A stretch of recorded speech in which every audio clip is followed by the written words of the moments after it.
Joining us now is Maria Bartiromo, anchor of Sunday Morning Futures and Mornings with Maria on Fox Business. Maria, it is fantastic to see you.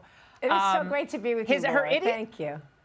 Her ideological twin, Maria, is very excited about this big plan. Watch. She is going to be coming out with an economic agenda, so we'll see what she has to say. But I believe, during the Build Back Better period, when we tried to really make some fundamental changes in the way this country works, that's what we were talking about. And it is enormously popular. Maria, Build Back Better, Build Back Inflation Better. Tell us about that.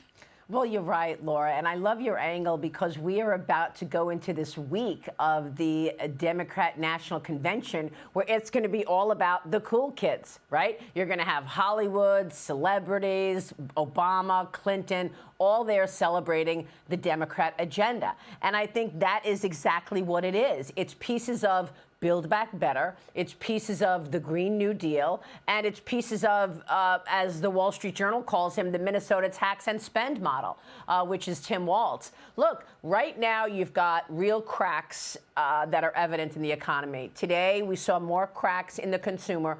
You showed the Home Depot news. We'll get Walmart out on Thursday, its earnings, and that's when we're going to probably hear again from that company saying that even the wealthiest out there are trading down and going to Walmart because inflation is killing all of us. So you've got cracks in the consumer because inflation has been rising and wages have been going down. You've got cracks in the jobs market, which we saw from the July report, because first of all, for jobs, they always get revised. You see this very good number and then they're revised. I was reading an Evercore ISI report earlier, and the analyst there is worried about what he's calling, quote unquote, supply in the jobs market. You know what that is? That's all immigrants that are in this country flooding out the job opportunities, and it's killing wages. So you've got that. And of course, you've got the inflation story, which points right back to policy, failed policy, because on the inflation story, it's largely underlying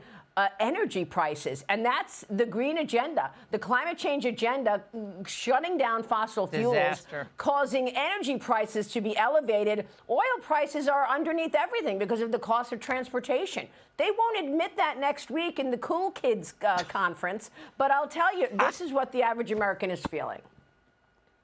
Now, Maria, we're here in Houston, okay? Texas is just like one of the energy capitals of the world.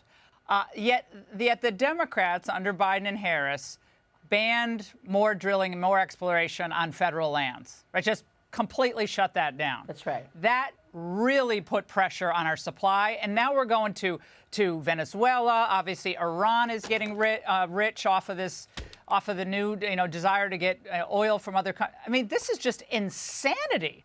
And Texas is like, this is our people, our country.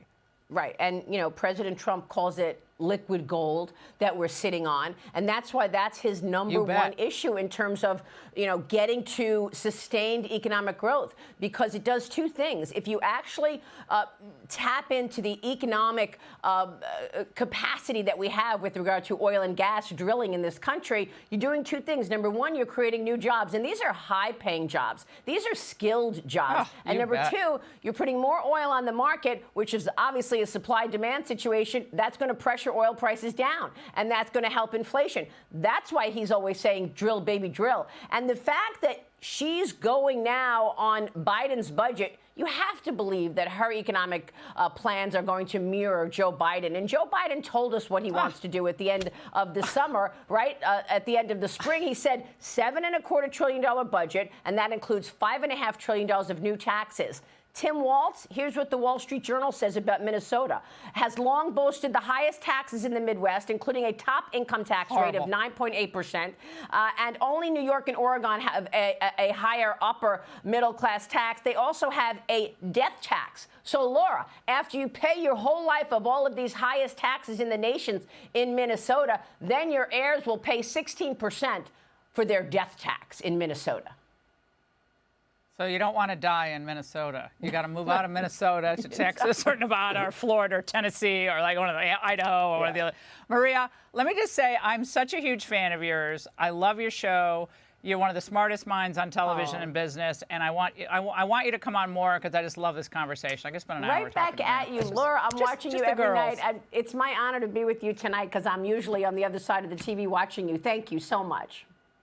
All right. Best to you, my friend, and we'll see you soon. Hey, Sean Hannity here. Hey, click here to subscribe to Fox News YouTube page and catch our hottest interviews and most compelling analysis. You will not get it anywhere else.